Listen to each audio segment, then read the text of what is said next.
You know, I don't know. I'm just thinking about all kinds of crazy things. Um, when I was probably in my 20s, my dad had a boat, and I don't even know what the hell is on my eye right here. I just noticed it on a previous video. I never look in the mirror. My dad had a boat, and we are driving up to a local lake, and typically, I guess, I don't know how most lakes are, but it was a little 2-lane highway, and there was no shoulders or anything like that. And these people are riding their bicycles on the road, which I think is fine. I think it's fine that you ride your bicycles on the road. That's fine. Okay, I dig it. But when other people that can go more than 15 miles an hour are behind you, say 5, 8 people, all right, let's drill it down now. Let's figure out how is that affecting the environment. You're riding your bicycle in the middle of the road, going 10 miles an hour, while other people are trying to get to where they're trying to go.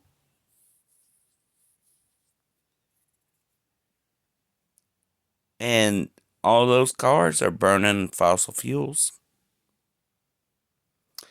All of those cars are pumping carbon into the environment.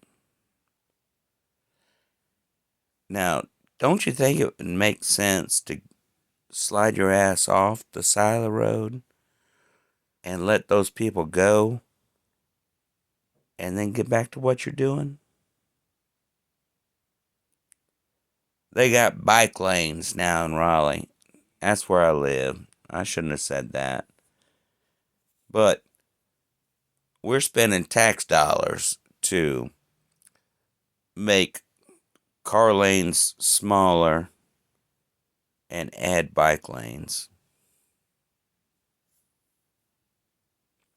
Now, I know that there was a time and period where people were like, well, we're going to get rid of fossil fuels. And everybody's going to have to walk around or ride on a bike or some kind of solar powered thing, you know. And I don't think that that's necessarily a terrible idea or nothing. I mean, I can dig it.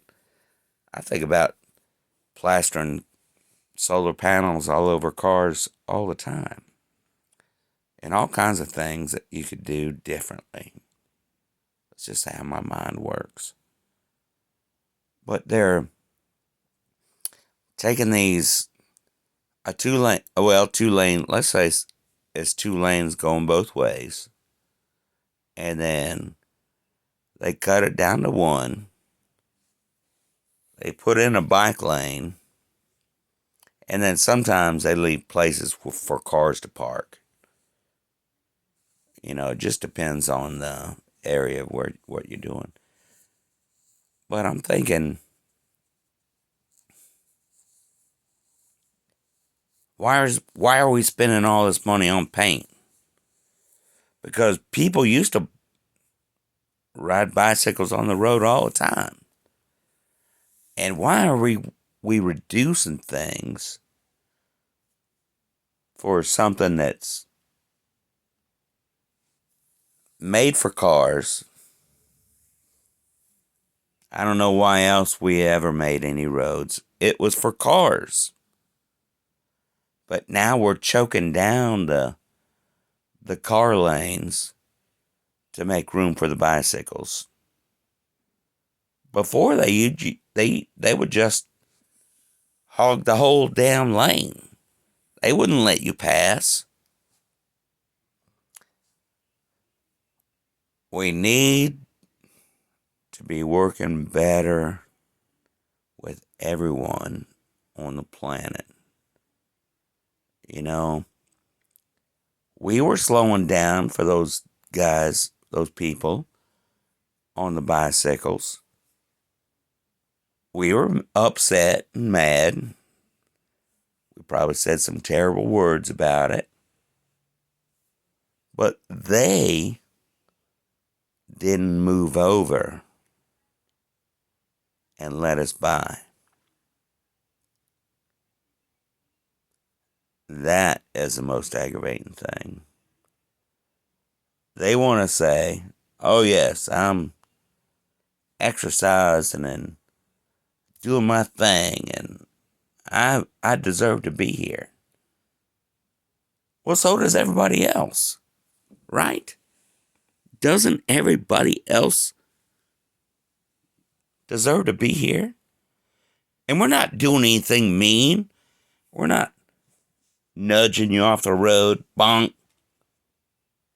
You know, nobody did anything like that. But you could have pulled over. That way we weren't using up all those hydrocarbons and things that are so terrible for the planet that we should never use. But all right, well, that made me think of something else.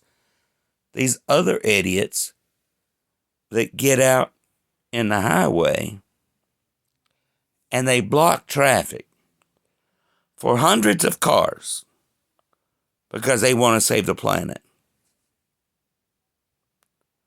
So here are hundreds of cars idling, using fossil fuels at the worst efficiency level possible, while you sit on your butt and talk about how awful fossil fuels are.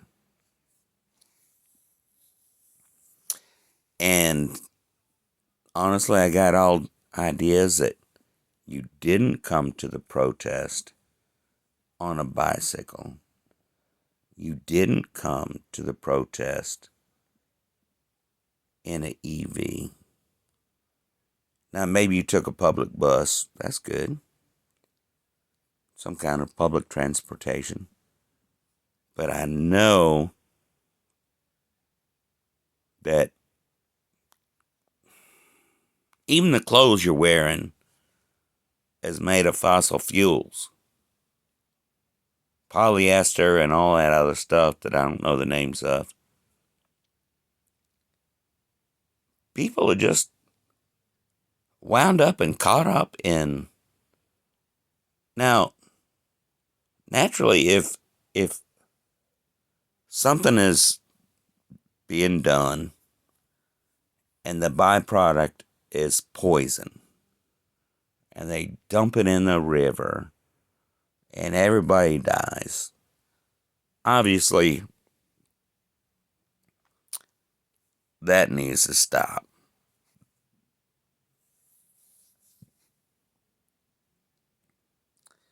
And maybe there's some people that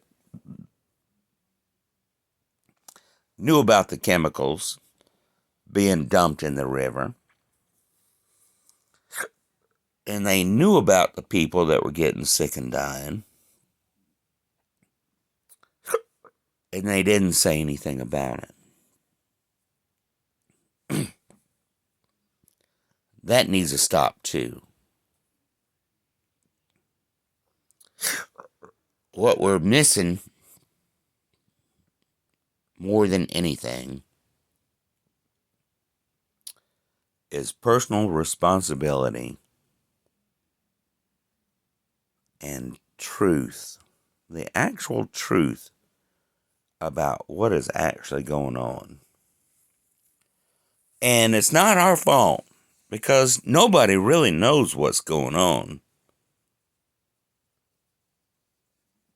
I mean, there's probably some people, and they don't tell us, and they sprinkle some baloney for us to get all worked up about. But honestly, I don't even see I don't even understand the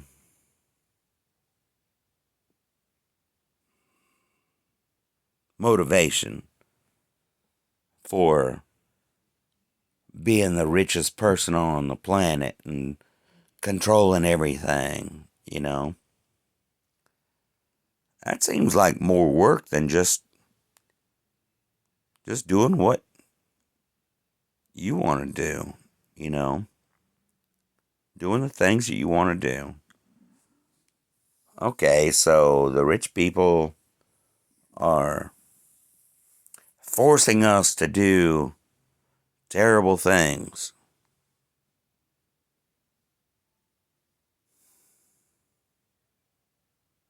I think mostly we're just trying to eat, you know?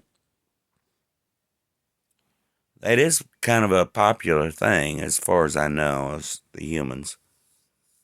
They like to eat. Some of them like to sleep in comfortable places. You know, if they got air conditioning, it's a pretty sweet deal, honestly. Um, and nobody I know wants to take everything you have. Nobody I know wants to just give up anything that they have. I think one of the biggest things we don't teach children in school. I could talk about all the things they want to cut off of kids in school, but negotiation and discussion with people, and I'm hungry, but I'm not gonna do all that stuff for a hamburger. Well, what would you do for a hamburger? Let's negotiate. I don't know. I don't have the answers. Do I look like I have the answers? I'm sitting here by myself, babysitting my 80-year-old dad. Can't work. Don't even have any desire to do anything, because everything I think about doing, somebody tells me, nope. Well, I'm gonna live with you forever. Nope. Well, I don't want to go through it all.